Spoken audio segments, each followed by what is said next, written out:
Esta es la fogata. El Juaneco, la China, la Samuel. ¡Ay, Paco! ¡Paco!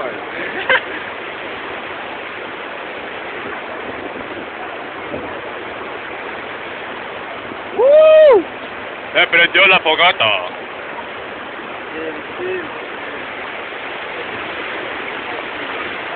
El Juaneco se va a bajar de peso.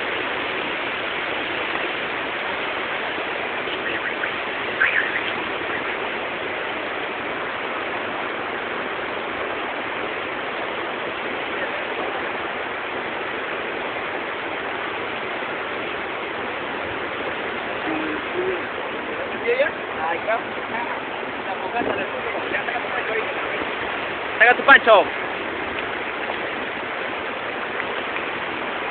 ¿Seguro, no? Sácalo.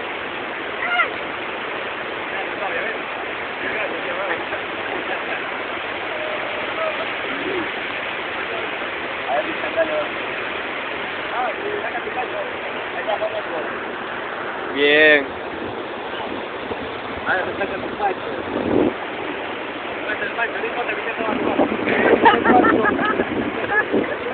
¿Quién quiere comer pancho? Pasa que me como un trabajador seco. La chela, mejor.